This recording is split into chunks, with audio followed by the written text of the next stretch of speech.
Bincang bersama. Hai Smart Listeners, selamat datang dalam podcast Bincang Bersama. Di kesempatan kali ini Tasya Rustama akan temani Anda. Kita akan berbincang bersama dengan seorang tokoh. Beliau adalah psikolog dan juga seorang Certified Brain Spotting Trainer and Consultant. Kalau mau tahu gimana perjalanannya, pasti harus ikuti episode ini ya Smart Listeners. Dan inilah Mbak Ine Indriani. Hai Mbak Ine. Halo Mbak Tasya, Yes, lagi. kita ketemu lagi. Tapi kali ini aku penasaran dengan sosok Mbak Ine yang sekarang.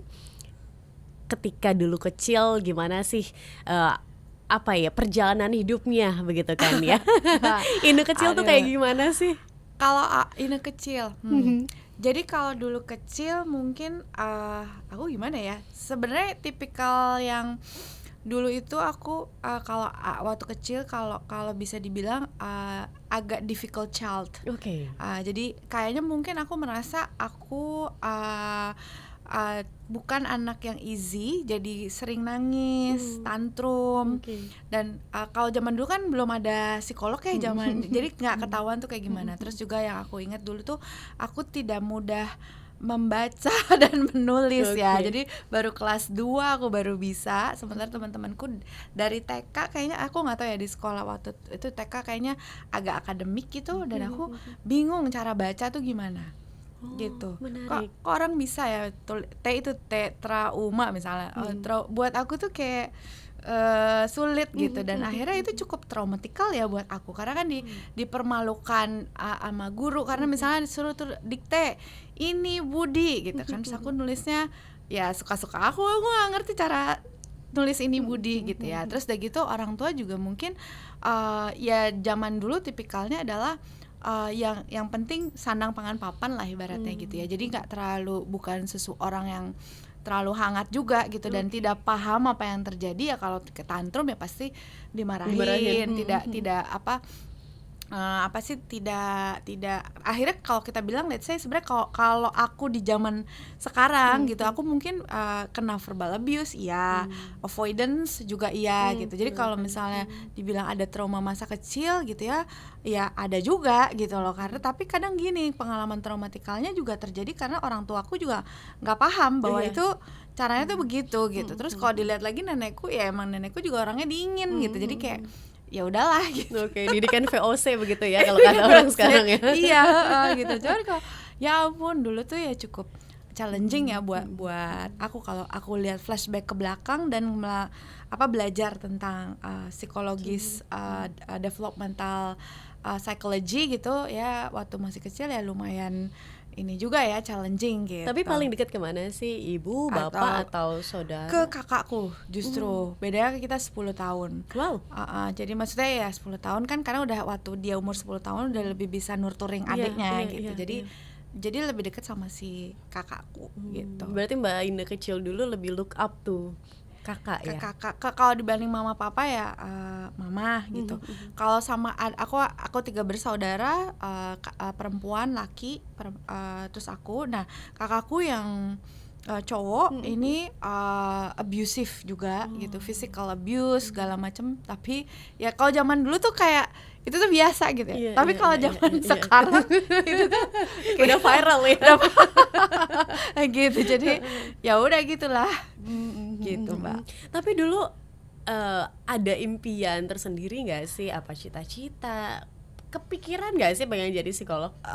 Akhirnya kepikiran waktu mulai sekitar SMP. Kayaknya lucu gitu jadi psikolog. Cuman dulu kan nggak ada media sosial, boro-boro media sosial. Kita kan nggak megang handphone aja, telepon aja kan gitu zaman aku dulu. Jadi terbatas lah tentang karir dan lain sebagainya. Tapi entah kenapa aku memang dari SMP kelas 3 mungkin ya pengen jadi psikolog gitu. Sebelum memutuskan jadi psikolog, ada cita-cita tertentu waktu itu aku karena sering ke bank, jadi aku pengen jadi banker.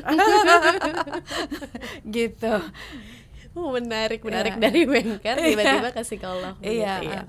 Aku mau gali dari sisi orang tua, walaupun didikannya VOC begitu kan ya, tapi kan kita tahu cara mendidik ini untuk di zaman kita mungkin ya milenial gitu kan, ini kan cukup works ya untuk beberapa orang, walaupun akhirnya juga memunculkan trauma. Tapi adakah nilai-nilai dari orang tua yang Mbak Ine anut begitu sampai dengan saat ini? A positive value berarti ya. Yes.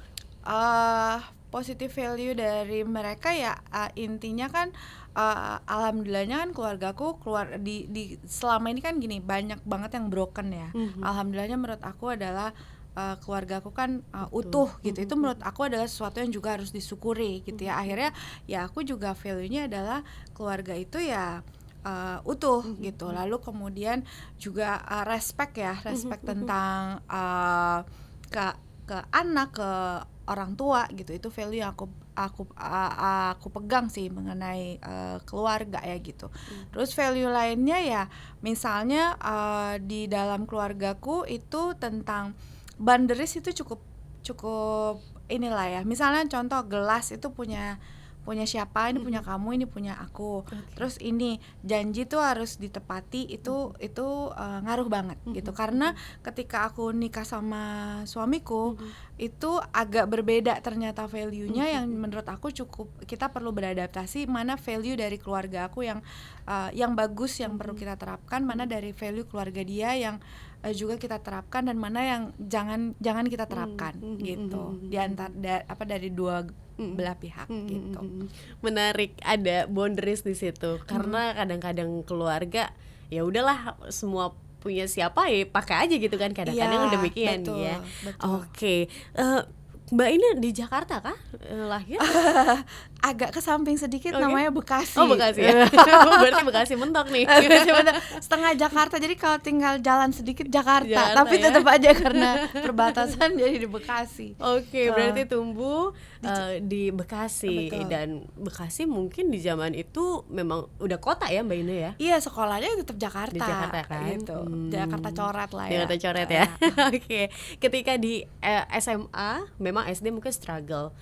SMP, SMA apakah hal itu jadi berbalik Mbak Ine? Karena kan menjadi seorang psikolog itu kan nggak mudah ya, ingatannya harus luar biasa, belum lagi ya demikian. SMP adalah terutama waktu awal-awal SMP kelas 1 itu adalah pengalaman yang menurut aku paling nyaman gitu, karena di situ ada situasi di mana nilai-nilai aku bagus, teman-temanku juga oke gitu ya, kayaknya happy banget gitu. Tapi kemudian kelas 2, kelas 3 ada kondisi waktu itu mamaku sakit, jadi itu sangat sangat challenging ya gitu. Kalau aku baca lagi ke buku trauma, memang itu cukup traumatikal karena waktu itu aku harus tinggal hanya berdua sama kakakku, sementara papaku dinas di luar kota, mamaku sakit juga harus sama papa gitu ya. Jadi kita jadi di rumah, kakakku yang cewek itu di luar kota karena kuliah, jadi kita hanya berdua, anak SMP, SMA berdua di rumah yang kayak gitu. Terus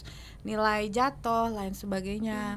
Jadi SMA aku merasa salah memilih SMA gitu ya.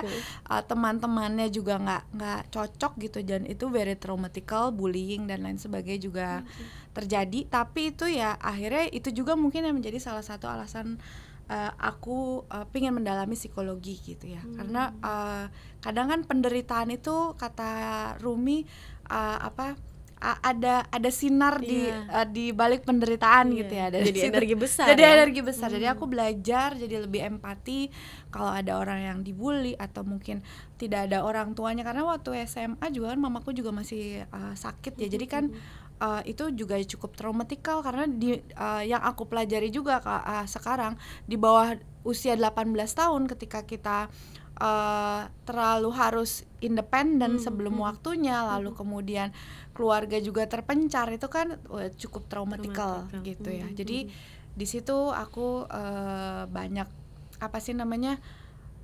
ya cukup struggle, tapi kemudian jadi bekal untuk aku pengen belajar juga psikologi gitu. Oke, akhirnya memutuskan untuk kuliah di jurusan psikologi. Iya, betul. Gimana perjalanannya di psikologi? Kuliah jadi gini, waktu kuliah itu kan belajar ya udah misalnya gini, abis SMA terus kita kan ini ya tes minat bakat misalnya gitu kan. Terus oh ya udah jurusannya ini, terus udah gitu kita nggak mikirin nanti karirnya kayak gimana. Ya nggak sih? Dan aku tuh dulu tuh nggak tahu kalau yang namanya psikologi tuh kayak begini gitu. Dan psikologi itu luas dari S1 terus habis itu ada penjurusan lagi gitu. Dan di situ aku agak sedikit kaget karena waktu itu ya psikologi ya pokoknya dengerin orang, taunya cuma gitu doang ya gitu. Terus taunya oh ada psikologi untuk pendidikan, psikologi untuk perusahaan, untuk HR, ada psikologi untuk kesehatan, terus ada psikologi klinis, ada juga yang klinis mengerucutkan diri untuk anak-anak ABK. Dan akhirnya kemudian aku masuk S2 itu cukup buat aku mikir aku harus pas mau masuk S2 harus yang mana gitu yang aku pilih gitu. Akhirnya kemudian waktu itu aku ngambil klinis dan kemudian di situ juga aku kayak masih ngerasa kok aku nggak masih kurang ya gitu. Di situ cukup terus cukup challenging juga kayak ngerasa pas belajar lagi aku tahu bahwa kayaknya aku apa benar bisa jadi psikolog gitu. Ternyata aku juga manusia dan ternyata bagasi luka batinnya juga banyak gitu. Dan ternyata psikolog yang baik itu bukan yang oh enggak aku baik-baik aja nggak ada masalah gitu. Itu mah psikolog denial. Dan akhirnya kalau ada psikolog yang bilang saya baik-baik aja nggak punya masalah, menurut saya dia bermasalah. Karena nggak mungkin, manusia penuh dengan pahala dan juga ada dosa, berarti dia juga pasti punya isu. Yang penting adalah kita juga harus proses diri kita juga gitu, karena kita juga pasti punya dan justru kita sebagai psikolog itu challenge-nya adalah kita perlu benar-benar kenal diri kita sesungguhnya, luka-luka batin kita, bahkan termasuk generasional kita gitu. Bukan yang bilang aku gitu, aku tahu segalanya tentang kamu, bukan. Justru yang paling penting adalah kita tahu tentang diri kita luka batinnya apa, rilis dulu sehingga kita bisa memahami orang lain dan sehingga kita bisa attune kepada klien-klien kita. Maksudnya apa attune? Kita menempatkan diri kita adalah, kalau di attunement itu kita adalah ekor komet, klien itu kepala komet, kita mengikuti dia, menerima dia apa adanya. Nah, kalau misalnya jadi psikolog I-nya terlalu gede gitu, inilah saya dan lain sebagainya, berarti dia tidak menempatkan dirinya untuk kliennya gitu, untuk kesembuhan. Dan menurut aku itu ternyata tidak mudah. Maksudnya dalam prosesnya tuh aku butuh proses banget untuk memahami itu gitu. Dan akhirnya aku cari akhirnya aku ngerasa S2 aja nggak cukup nih profesi. Dulu kan profesi sama S2 di saat aku itu digabung gitu loh Mbak Tasya, 2 tahun itu. Lalu kemudian aku merasa perlu cari psikoterapi yang cocok apa ya gitu. Dan akhirnya aku ketemulah dengan salah satunya si brain spotting ini. Dan alhamdulillahnya aku ketemu langsung sama penemunya, si David Grant. Dan ya antara rezeki tapi juga amanah gitu ya.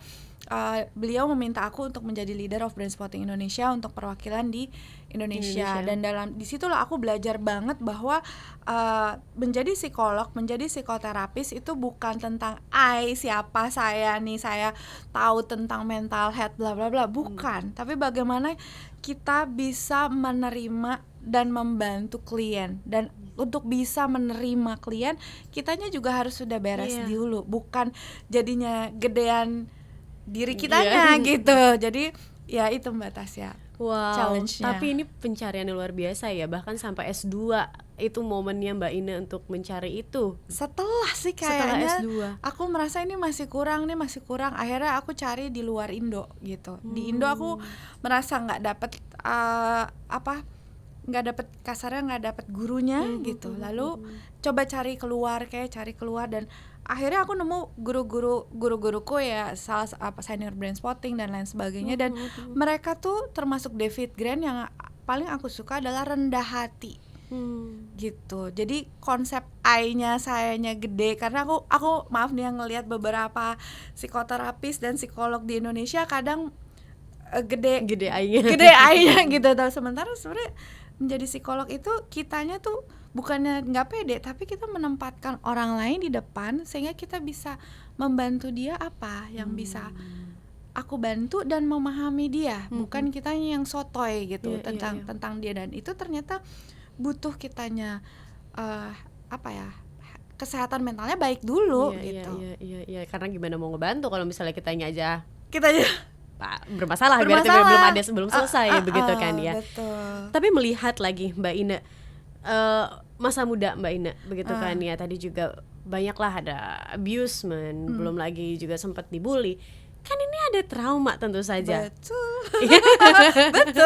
Ngebuka layarnya kan akan lumayan nih kan, apalagi sudah berlalu dan itu sudah kayak pasti saat itu kayak udahlah lupain aja lah ya, begitu kan ya. Gimana akhirnya bisa release itu semua dan be who you are right now? Proses proses, dan kadang challenge-nya ketika menurut aku psikoterapis, brain spotter kalau kita sebutnya, atau psikolog yang berkaitan dengan klinis ketemu orang lain, itu challenge-nya adalah memang kitanya harus bersih dulu menurut aku ya.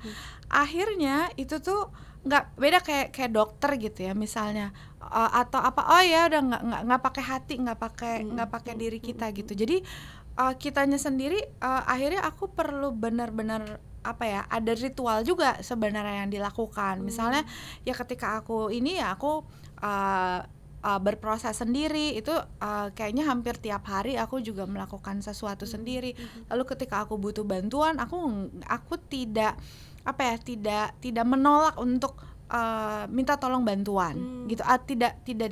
Bukan tidak menolak, tetap aku aktif mencari bantuan ketika aku membutuhkan bantuan. Oke, bukan merasa ketika aku kan psikolog gitu, aku nggak butuh psikolog lain gitu kan. Enggak, kadang kalau butuh jeda ya aku jeda dulu gitu, karena aku butuh supaya bisa ngebantu klien-klien atau pasienku gitu. Jadi ya kadang itu challenge-nya menurut aku. Menurut aku ini profesi yang sulit karena menangani sesuatu yang nggak kelihatan begitu kan ya. Oke, dokter bisa kelihatan penyakitnya kanker, kelihatan kan wujud kanker itu seperti apa begitu kan ya. Oke, profesi-profesi lain bisa terlihat. Ini kan psikolog menangani manusia. Banyak juga kita tahu bahwa penelitian-penelitian psikologi yang akhirnya berujung pada trauma atau kegagalan, dan itu dampaknya nggak untuk psikolognya tapi untuk orang lain begitu kan ya. Apa prinsip-prinsip yang Mbak Ina pegang begitu ya sebagai seorang psikolog dan juga leader bahkan trainer untuk Brain Spotting Indonesia? Prinsip yang aku gunakan dalam menerapkan sebagai psikologis gitu ya. Pertama adalah tidak merasa yang paling the best, tidak merasa puas dengan ilmu yang ada, karena dengan aku seperti itu maka aku akan terus belajar dan aku berusaha untuk tidak sok tahu juga. Jadi aku ketika ketemu klien, aku bisa memahami dia dan banyak dapat informasi tentang dia sehingga aku bisa bantu. Karena kalau misalnya aku sok tahu gitu ya Mbak, aku udah biasa nanganin trauma, ini akhirnya trauma itu kan luas penyebabnya. Akhirnya karena merasa paling tahu dan tidak rendah hati, akhirnya aku tidak mendapatkan informasi yang banyak tentang dia dan akhirnya tidak terlalu bisa membantu. Itu satu. Yang kedua adalah attunement. Itu juga menjadi prinsipku ketika aku belajar mengenai attunement. Relational attunement itu penting. Relational attunement tidak sekedar hanya empati, tetapi lebih dari itu. Aku menunggu dia. Misalnya gini, kalau ada klien, kita nggak nge-push dia kalau misalnya dia dia belum siap. Kalau misalnya totonya sekarang kan lagi banyak mengenai NPD ya, dan aku ngelihatnya orang banyak yang dia NPD bla bla bla gitu. Nah aku ngerasa yang paling penting adalah menerima, karena di balik NPD itu kan sebenarnya ada luka. Artinya adalah kita menerima klien apa adanya. Dan juga tidak judging gitu. Ini begini tidak so tahu, dan slow down, harus pelan-pelan karena orang tuh pacingnya pelan-pelan. Nah ketika aku ngajarin slow down, akhirnya aku juga slow down. Aku akan kan kadang ketemu klien yang pengen cepet sembuh gitu, usianya udah 40 ke atas, layernya banyak, pengen kayak minum obat pusing besok sembuh gitu. Jadi ketika aku menerapkan prinsip itu, aku juga mengajarkan klienku untuk slow down sehingga dia juga berproses pelan-pelan, satu-satu layernya bisa bisa kebuka. Gitu sih Mbak, itu salah satu prinsip yang aku pegang. Oke, dan itu bertahan sampai sekarang. Ada nggak prinsip yang ya berdasarkan pengalaman mungkin Mbak Ine merasakan begitu hingga akhirnya membuat ini yang harus nggak boleh nih, ini nggak boleh lepas dari yang aku lakukan? Satu berarti atau Boleh, silakan. nggak boleh attunement, relational attunement itu sangat penting. Rendah hati itu sih. Iya. Karena dengan rendah hati tuh cabangnya banyak. Nggak sotoy, nggak ngejudge gitu. Menerima klien apa adanya, kita benar-benar full atensi untuk klien gitu. Akhirnya itu ngebantu klien merasa feel safe, sehingga ketika dia merasa feel safe, karena orang yang trauma itu kan seringkali banyak yang tidak merasa safe karena lu yakin bisa bantu gue gitu. Siapa lu baru pertama kali, itu satu. Dan dia kan merasa, biasanya juga salah satunya orang yang trauma itu mengalami lonely, sendirian. Jadi ketika bicara lagi tentang traumanya, beneran nggak aku bisa bantu dia gitu. Nah kadang juga ketika itu aku juga nggak boleh merasa aku mampu gitu. Maksudnya aku berusaha tapi slow down dan tidak merasa paling bisa gitu loh Mbak. Jadi dengan begitu maka akan frekuensinya jadi baik, nyambung, gitu, jadi lebih nyambung gitu. Oke. Mbak Ine, dalam karir, dalam kehidupan, ada nggak sih titik terendah yang Mbak Ine rasakan? Dalam kehidupan, SMA itu terendah. SMA aku paling tidak suka di masa SMA aku. Itu salah satu titik terendah aku. Ya itu. Dalam karir? Dalam karir kalau dalam karir ketika aku merasa bahwa ternyata jadi psikolog itu tidak mudah ya. Gitu, ketika orang kayaknya gampang nih jadi psikolog, ngelihat IG tentang cuman secumit-cumit gitu. Apa sih cuman udah berasa paling tahu gitu. Ternyata enggak semudah itu. Itu sempat sih aku kayak ngerasa apa ini cocok ya buat aku, sempat kayak gitu. Karena ya tadi profesi psikolog itu berbeda dengan profesi lain yang kalau misalnya kita lagi ada masalah di rumah gitu, kita bisa ya udah sambil marah-marah bisa gitu loh. Psikolog tuh harus rada dulu apa dulu sehingga bisa benar-benar connect sama klien yang kadang ketika lagi ada benar-benar lagi nggak banget gitu, lebih baik aku reschedule dulu deh gitu. Karena emosiku nggak bisa untuk here and now untuk si klien. Di situ sempat ada titik terendah kayak ngerasa tidak semudah itu ya gitu. Jadi psikolog, sempat merasa tidak kompeten juga itu pernah ada karena semakin sulit klien-klien yang aku hadapi gitu. Very very kompleks trauma yang kayak gitu-gitu. Ini gimana, harus bagaimana gitu ngadepinnya gitu. Jadi kayak ya sempet ini juga sih dalam berkarir kayak ini aku karena emosi kayak gini lagi nggak bisa praktek nih gitu. Jadi kan nggak bisa nggak bisa ngapa-ngapain gitu. Iya. Menarik. Pernah sih aku off agak lama gitu. Oke, karena harus nge-adjust diri dulu nge-adjust begitu ya. diri, termasuknya harus bagaimana dan sebagainya. Oke, ingat nggak sih momen pertama kali nanganin klien? Iya, pernah. Umur berapa Mbak Ine? Pakai umur lagi ya. Umur 20 something, 26, 25 mungkin, aku lupa. Kalau waktu itu kan ada praktek ya, ada praktek di kuliah. Tapi di kuliah itu hanya kita diajarin lebih banyak assessment ketimbang melakukan konseling. Nah, psikologi itu kan ada macam-macam ya Mbak, yang tadi aku bilang. Banyak juga psikolog yang terutama yang baru lulus itu rata-rata ngerjainnya assessment kayak tes IQ, tes apa gitu. Dan ternyata aku minatnya nggak suka dengan assessment gitu. Assessment itu kan kayak ngejudge, memang kebutuhannya itu yang ngejudge. Kamu tuh begini IQ-nya sekian bla bla bla. Begini. Aku nggak begitu suka. Aku ternyata lebih suka ke psikoterapis. Dan waktu pertama kali aku coba untuk konseling di rumah sakit waktu pertama kali, dan nggak ada supervisor segala macam karena abis kuliah ya udah kayak sendirian, kayak ini aku sama siapa ya gitu. Di situ aku kayak ya challenging banget sih. Akhirnya aku cari guru, terus cari yang di Indo awalnya, terus udah gitu kok kayaknya butuh lebih lagi. Akhirnya alhamdulillah ketemu dengan komunitas brain spotting ini, aku ngerasa kayak mereka juga banyaknya tuh guru-guruku banyak yang senior dan mereka tuh alhamdulillah Allah kasih aku rezeki networking kali ya sama senior dari misalnya dari US, dari Jerman yang kayak gitu-gitu, dari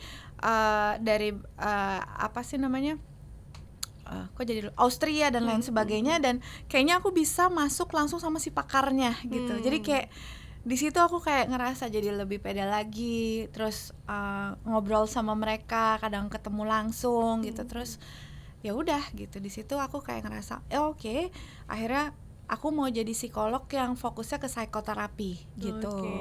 Dan terutama untuk trauma kayak this is where I belong gitu ya. Akhirnya aku jalannya ke sini gitu. Menarik. Ada ritual tersendiri nggak sih, atau safe zone atau hobi begitu ya dari Mbak Ina di luar dari hiruk-pikuk dunia pekerjaan dan juga konseling, karena butuh banget kan industri ini. Iya, ritual yang saya jalani terutama mindful. Aku kan introvert sebenarnya, jadi aku butuh sendiri, aku diam, aku connect sama diriku sendiri, connect sama yang di atas juga gitu, untuk lebih untuk proses healing aku, atau untuk kedepannya aku harus gimana, aku diem untuk connect gitu. Terus ya kalau kalau orang healingan pergi kemana, ya itu aku juga seneng ke luar, ke natural lah ya gitu, kayak misal ke alam. Aku lumayan sering kalau anak, tapi kan karena jadi ibu-ibu ya tergantung kondisi anak lagi libur atau enggak, tapi aku suka ke alam, aku suka sendirian gitu. Itu yang aku lakukan, dan aku punya teman curhat gitu. Terus kalau aku butuh supervisi, aku kontak orang yang bisa aku percaya gitu, untuk ini bagaimana dan lain sebagainya. Itu sih kalau untuk mental health aku. Gitu. Untuk target Mbak Ina 5 tahun ke depan, project-project yang mungkin sekarang lagi dikerjain begitu kan ya, ada nggak sih? Iya, jadi tuh aku kan fokusnya ke trauma ini ya. Jadi aku masih ingin memarketingkan ini gitu ya, buku Trauma dan Attunement. Kalau sekarang ini kan masih adanya di Tokopedia gitu ya, atau langsung hubungi aku, tapi mungkin nanti pengennya di toko buku juga ada. Lalu ini kan sudah mulai aku trainingkan untuk praktisi kesehatan mental. Bukan semoga nanti bisa ke masyarakat umum. Kenapa aku lebih fokus ke praktisi kesehatan mental? Karena kebetulan aku adalah trainer untuk praktisi kesehatan mental untuk brain spotting, dan ternyata tentang trauma juga praktisi kesehatan mental masih entah itu psikolog atau psikoterapis, konselor, masih butuh pengetahuannya. Jadi menurut aku itu kayak MLM gitu, Mbak. Jadi ketika aku mengajarkan ke mereka, maka akan lebih banyak tersebar untuk ke para klien-klien gitu. Jadi atau masyarakat umum. Jadi sih aku memang banyaknya fokus ke situ, tapi aku juga sebenarnya pengen kedepannya ya mungkin bisa juga untuk ke masyarakat umum juga. Nah, salah satunya ya pakai buku ini. Cuman aku nggak mau bikin buku yang kayak populer banget gitu. Tetap harus ada ilmiahnya. Makanya dibilangnya buku yang aku ini kan aku tulis itu ternyata namanya populer ilmiah. Jadi kayak ada penelitiannya, ada secara jurnal dan lain sebagainya. Itu tetap aku masukin, karena menurut aku orang Indonesia yang tidak suka minim membaca ini tetap harus tahu tentang kondisi ilmiahnya. Kalau enggak kita nanti ketinggalan. Iya. Gitu. Sukanya kan ya ini ya Mbak Ina, kalau misalnya yang assessment, gitu. kamu begini enggak, kalau lagi tandanya kamu begini begitu. Orang Indonesia sukanya begitu kan. Betul, jadi dari pilihan-pilihan ini tanda aku tuh begini loh gitu kan. Betul, padahal ya menjudge itu nggak bisa sesimpel itu, bener nggak sih Mbak? Betul, makanya kalau Mbak lihat di buku aku ini yang di belakangnya aku bilang buku checklist misalnya ya, di bab tentang gejala trauma. Checklist gejala trauma ini untuk self awareness, bukan untuk melakukan self diagnosis. Jadi aku sering banget kasih note-note di tiap ininya, karena orang entah ya, banyak orang yang gampang banget self diagnose untuk dari sekedar Google, AI, sementara gejala yang sama bisa aja sebenarnya akar atau misalnya diagnosisnya tuh berbeda atau tidak ada diagnosa. Misalnya gini, apa aku ADHD ya gitu. ADHD tuh paling jadi kayak apa sering ya? Iya, ADHD coba kenapa ya? Kayaknya emang karena dia kebiasaannya aja emang tidak disiplin gitu ya. Dulu orang dia konsen-konsen aja kok, umur 30 baru merasa ADHD. Atau ternyata ADHD juga gejalanya mirip sama orang yang mengalami trauma. Atau misalnya orang yang lagi stres. Orang yang stres kan emang gak bisa mikir saat itu gitu. Padahal kenapa? Kayaknya aku ADHD deh gitu. Umurnya 30 tahun terus gitu, waktu kecil gimana kita telusuri, aman aja ya, nilainya bagus apa. Dulu sih aku bisa konsen aja. Lah gimana ini maksudnya? Jadi ya itu self diagnosis tuh menurut aku harus hati-hati. Dan yang utama, bener kata Mbak Tasya tadi, beda sama dokter yang itu tuh kelihatan nih, kalau dokter tuh misalnya virusnya jelas gitu ya, flu ada flu tipe A, B, COVID gitu kan, flu burung lah, apalah. Tapi kalau mental health kan beda gitu ya. Sulit konsentrasi kan bisa aja orang depresi, stres, ADHD gitu ya, IQ-nya rendah gitu kan, atau apa gitu kan. Dan yang paling utama sebenarnya bukan diagnosisnya kalau untuk mental health. Dan saya bukan tipikal yang juga suka untuk mendiagnosis. Yang paling utama adalah apa yang terjadi pada dirimu, apa yang terjadi dengan luka batinmu apa aja, dan kamu maunya bagaimana. Itu yang paling penting. Misalnya gini, ada satu ADHD, terus satu lagi trauma, PTSD misalnya diagnosisnya. Ya, terus kamu apa yang terjadi di belakang gitu kan? Lalu kamu mau gimana? Misalnya, ya aku pengen bisa fokus lagi, sama-sama pengen bisa fokus kerjaan, karirku meningkat, aku bisa mengerjakan on time pekerjaanku. Oh ya udah, kan itu sama nih, orang yang ADHD sama yang PTSD mau fokus ke situ dulu. Ya udah, kita coba untuk ke arah situ bisa di-adjust ya. Bisa, iya. Dan akarnya apa nih? Nah, yang utama ternyata kalau si ADHD akarnya misal ABC, yang trauma EFG. Kita fokusnya kan ke situ, bukan si diagnosisnya yang paling utama. Gitu. Baik, menarik banget. Nih kalau misalnya Anda mau tahu lebih jauh Smart Listeners tentang trauma dan juga gimana attunement-nya, Anda bisa langsung beli buku ini di Tokopedia.